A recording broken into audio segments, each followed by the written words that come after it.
tipong magka-camping na naman tayo tapos ganito yung ganyan yung langit oh. Parang alam mo na yung mangyayari mamaya eh. Ulan camping na naman to sigurado. Pero okay lang, sanay naman na tayo dyan pagka nag-outdoor ka, ganyan talaga eh. Kailangan ano na, expect mo na ba? Stopover muna kami dito kala Sir Francis dahil may nisikaso ng saglit at nandito din yung minivan ng kapatid niya. At alam nyo ba, special ang minivan na to dahil to pakita ko sa inyo. Gawang Dodong Laagan. Yan ang idol nating master builder ng mga minivan all the way from Mindanao. Welcome back ulit dito sa panibagong episode ng pagka-camping gamit itong mga minivan. Parehong DA64B ang gamit namin kaso automatic yung kay Sir Francis. At ito naman sa atin is manual na 4x2. Nakakatuwa, nandito na naman tayo. Pagligawa ng koreng, nagungurang. Nagkakadigdi sir pero diet lang yun eh, mahanap kita naman. Sige. Ay, minivan. Pero ang maganda dito sa biyahe namin ngayon, meron tayong ito kay Sir Francis to. Ayan, nakakonect kami dalawa. Maganda may ganito kapag ka nagbiyahe kayong nakakonvoy para kapag ka may sasabi kayo sa lang instruction. Sir, excuse! Stop over, gulayan. Lapi. Review na mag-edit. Buti na lang meron pang gulay dito pala ate at sakto naman. Paborito natin ng ampalaya. At okay na to. Meron namang binili si Sir Francis na isdang iihawin namin mamaya. Medyo makipot lang yung tulay kaya bigayan talaga muna. Pero ang ganda. Kasya naman. Kaya lang hindi ka lang magmamatulis. Sa Ilogan na naman tayo. Ito naman ang favorite nating puntahan. Like a lonely man, without me, you're not like everyone. That's he's why I choose you. You're the one who can make me happy. Oh, you know you're in love when you come for the sea, because we are.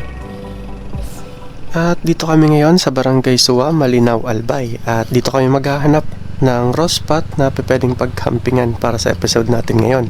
Kakatapos lang kasi ng mga sunod-sunod na bagyo na dumating. At ngayon pa lang nag-uumpisa halos bumuti yung panahon. Kaya eto, sinamantala na natin na lumabas. Kahit pabigla-bigla pa yung ulan at medyo malakas pa rin yung hangin. Pero okay lang naman.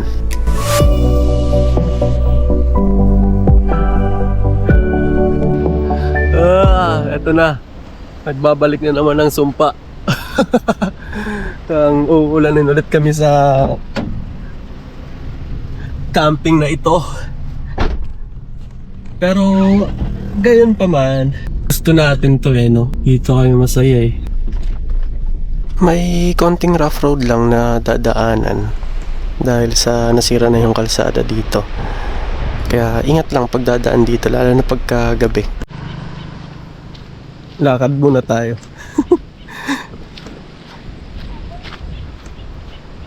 Kasi naghahanap kami ng spot kung saan kayo magka-camping yan. Isang raw camping naman kasi itong pinagagawa namin ni Francis. Bro, kaya bumaba. Ang problema, wala namang parkingan. Parkingan. Hindi man paano. Kaya sana oh. Ganda, dito ka pa lang. Tapisaw ka. Doon sa kabila, may parking. Di naman kaya bumaba. Dito tayo magpipesto. Hindi pa natin sure kung paano ang puposisyonan natin dito. Medyo pababa kasi siya eh. Pero tignan natin kung naka-spot kami.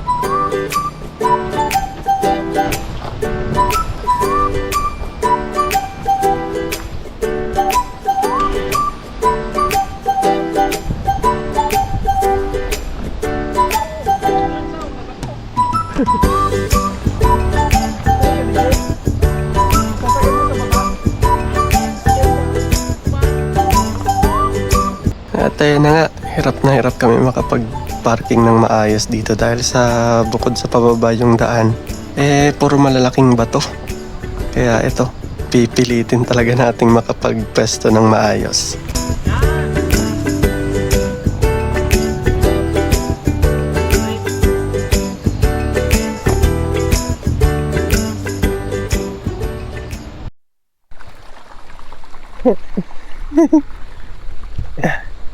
Dito na kami.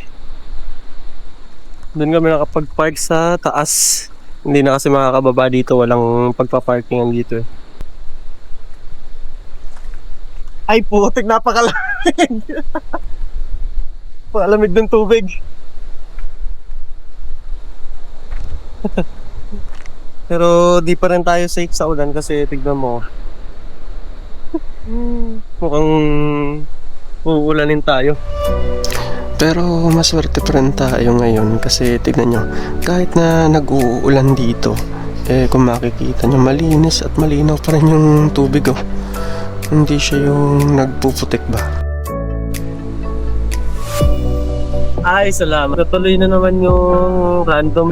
Alam mo yun, yung wala masyadong plano. Yung basta mo na lang pinuntahan. Yung walang expectation ba sa lugar.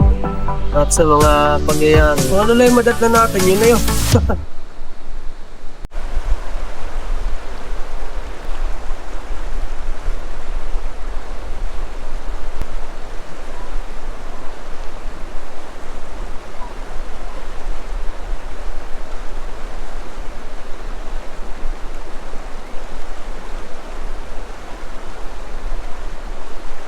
Napakalamig ng tubig dito pero parang ang presko maligo kaya ang lakas ng ano.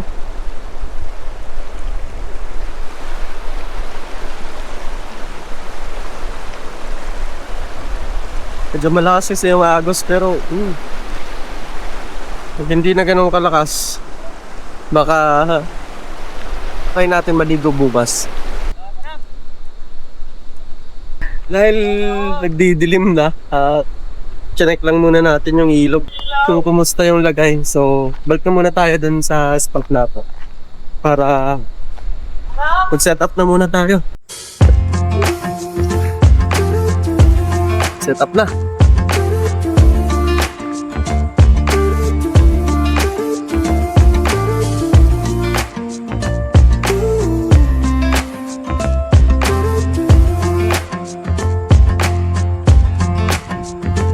You keep me wondering, is our love strong? Just like a love song, baby, it's haunting me. Don't know what you're thinking, it's like I'm sinking deep underwater. Maybe it's harder, harder, harder for me.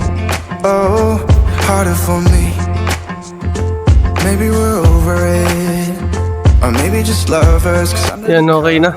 baby, you're sure. Yan, okay na. Na-set up na natin na owning ni Gigi.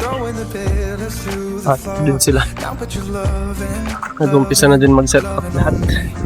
Hey, loving on me. Maybe So maglalagay muna tayo nitong mga tali natin. Sa ating owning at baka magtihili parang mamaya. just above it all, but I want you lying next to me. Yeah, I want your body, body, body too. Yeah, body too. Sa mga mahilig mag-camping dyan, alam ko totoo nakakapagod talaga mag-set up. Pero di ba nakaka-enjoy talaga gawin.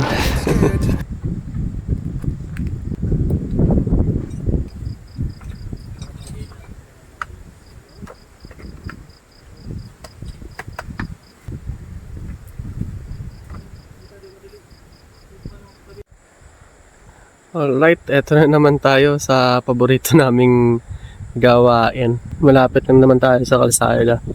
Nandyan na yung kalsada sa labas oh. At pumasok tayo dito. Dead end na to kasi pababa dyan is yung ilog na. Hindi nyo naman na makikita.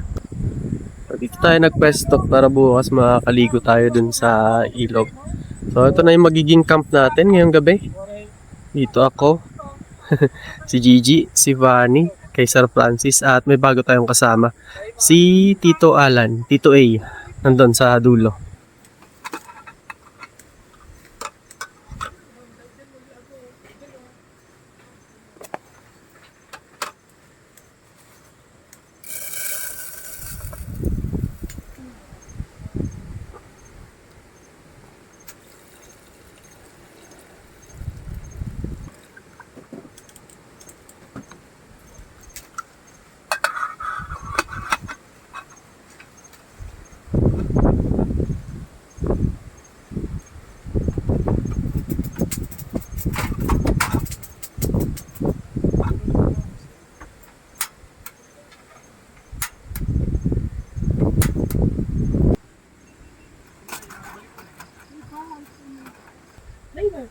Ayan, para ng ano, Attack on Titan sa lutuan. Palibutan na ng wall. Sobrang lakas ng hangin, hindi na tayo makapagluto dyan sa lamesa. Ito na tayo sa baba.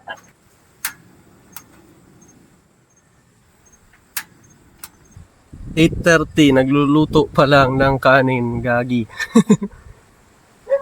Kasi ang lutuan natin, ayan, ayaw na gumana. Wiset. Nakihiram na lang tayo muna. Thanks to Tito A. Pinahiram tayo ng lutuan. Ito ang ulam natin ngayong gabi. Palaya.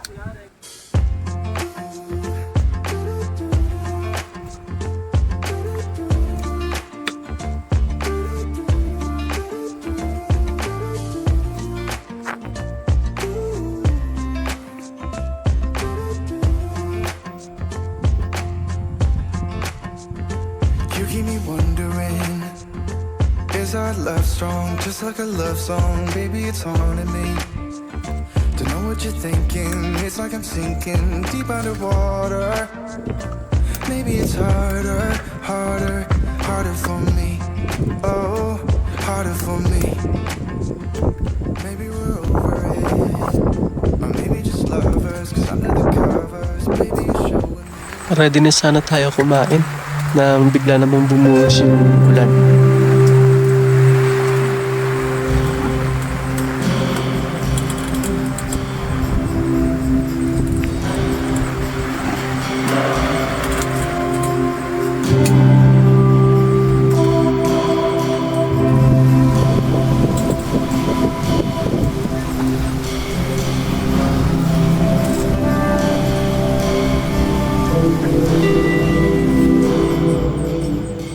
Father, the Son, the Holy Spirit. Amen. Bless us, O Lord, and this thy gift which we are about to receive from the bounty through Christ, O Lord. Amen. All right. Attack! Let's go. Ampalaya. Buti at tumigil din agad yung ulan. Kaya sinamantala na namin na makapag-dinner ng sabay-sabay at makapagkwentuhan na din. Nakakatuwa kasi na hindi naman kami dati magkakakilala. Pero naging magkakaibigan na din dahil dito sa parehong hilig sa pagkakamping. Isa pa, baguhan lang din kami sa libangan nito. Minsan mali-mali ang diskarte at madalas laging may nakakalimutan. Malayo talaga sa comfort ng ating mga bahay. Dito, tayo ang mag-a-adjust. Tayo ang makikibagay sa lugar kung nasaan tayo. Alright. Ayan. Nai-tiktok na natin yung, yung second row dito. So, ito na yung loob ng van natin. At yung dalawang storage seat natin dun sa likod, pinagtabi natin dyan. Ito yung space natin para sa tulugan.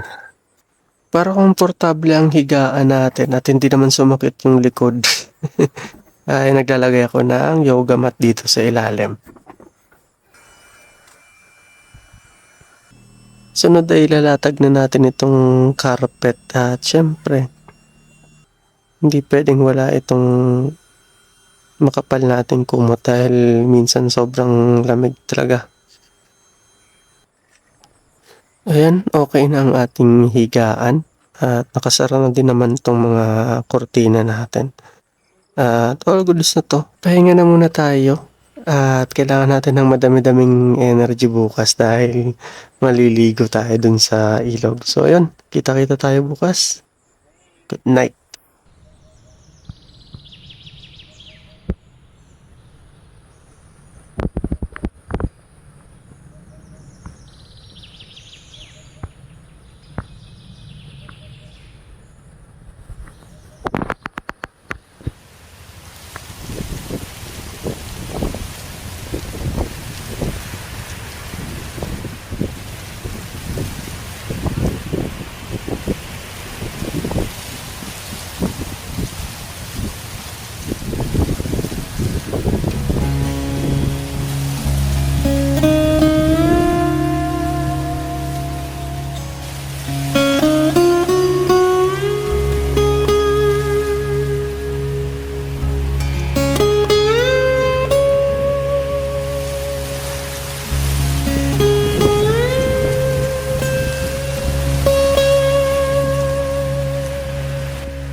Stretching muna. So, sarap din ang tulog natin. And, sakto sa atin yung sikat ng araw. Ayan yun. Kasi dun banda yung sunrise. Maatot sa atin dito ang liwanag. Ganda din ng spot. Ayan, good morning ulit. Ito, lumabas muna tayo at napaka-presko kasi ng hangin dito at ang sarap ng vibe sa labas eh. And kung bakit, ito pakita ko sa inyo. Ito lang kasi yung spot namin. Ayan. Diyan kami nag-spot, 3 sasakyan. Tignan nyo naman. Uulan pa ata. So yan yung spot namin. Tapos nandun sa labas, banda doon. Yun na yung kalsada. So ito, pababa dito, ilog na.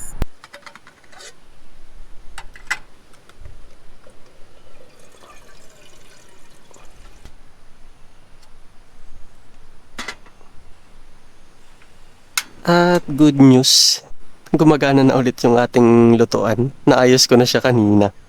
Buti na lang. So hindi na natin kailangan bumili ulit ng bago dahil sayang naman, kakabili ko lang nito. Ayan, galit na yung takori natin. Kumukulo na.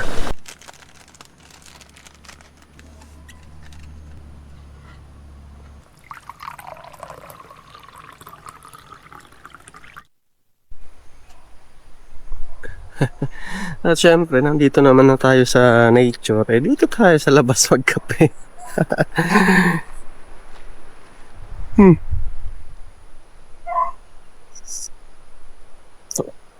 Sarap. Trip natin sa buhay no?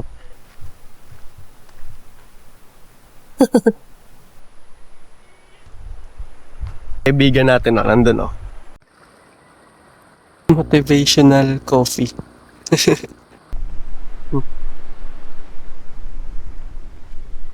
Minsan try nyo rin ang ganito. Kahit minsan ba. Eto sabihin mo minsan impractical, pero kung masaya ka naman, why not? Layo na nilakad ko diba? Tignan nyo naman kasi. Napakaganda ng lugar Talagang mag-i-enjoy ka tumambay dito.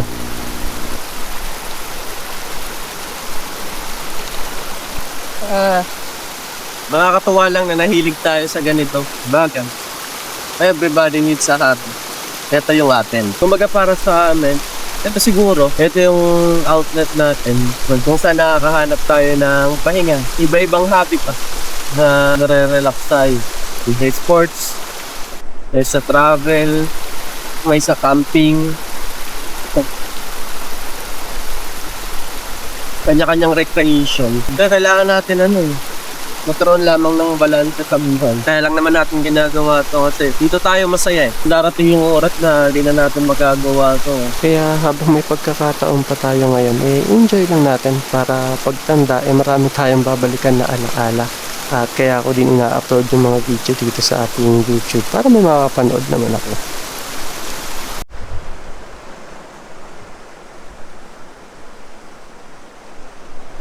Okay na? Enjoy ko lang tong kape. Yan si Sir Francis busy mag-prepare ng breakfast. Ang aming chef sa camping. Ang aming tito sa camping. Yo, my man. Shout out Tito's Fishing Adventure, pa like and subscribe.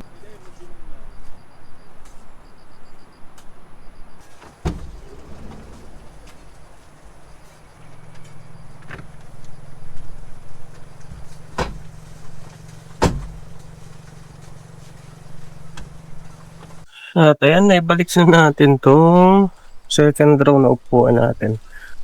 Ngayong tapos na tayo pagligpit, mag-prepare na tayo ng almusal.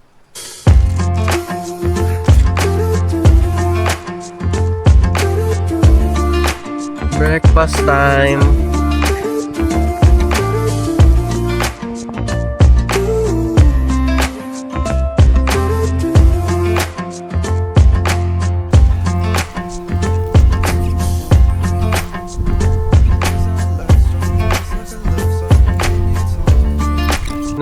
nag-umpisa na kaming magligpit ng setup dito kasi plano namin maligo dito sa ilog. So para wala na mga nakakalat na gamit dito sa labas, ipapasok na muna namin sa kanya-kanyang sasakyan. Ito yung atin, iligpit na natin yung ibang gamit. Diyan na ulit sa loob. Yon. May kasama pa kaming aso. Meron pa pala dito, oh.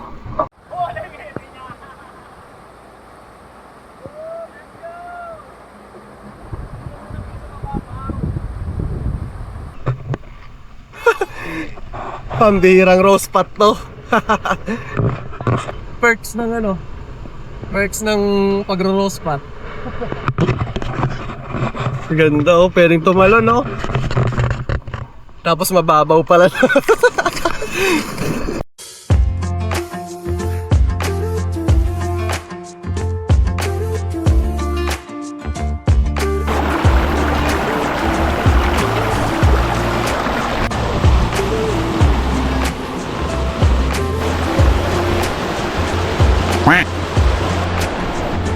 You keep me wondering, is our love strong? Just like a love song, baby, it's on. Rose pot pa rin to, ah. Don't know what you're thinking, it's like I'm sinking deep. Ganda ng spot natin, guys. Nakaka-relax. Hindi masyado mainit kasi tignan mo. Parang uulan nga eh. Try natin maligo. Bababa tayo dyan.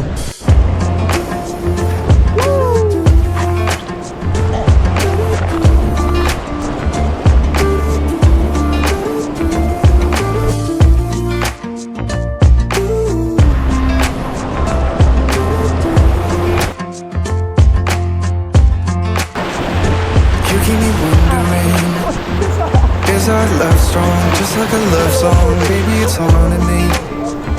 Don't know what you're thinking, it's like I'm sinking deep underwater. Napagod ang mga jumpers. Harder, harder for me. Oh, harder for me. Maybe we'll Tingnan nyo naman, so kahit mainit na enjoy kami dito mag sisiligo kanina. Sarap kasi ng tubig. Tapos malinaw. Lakas lang ng agos pero okay naman. So yan, ni-enjoy lang natin ang oras natin ngayon kahit mainit na. Ang ganda nun guys, Ay, pwede sila. nating nakawin. Pa-unti-unti lang mo. Ilan naman ang Pagod. Pero sarap ng ginawa nating activity ngayon sa camping natin. Camping na may kasamang swimming. Swimming in heavy current eh. Paanot-anot lang kami dun sa malakas na agos. Ayan, pabalik na kami sa aming spot. Dito ko na dun muna tatapusin itong video natin. At pa may slide tayo dito.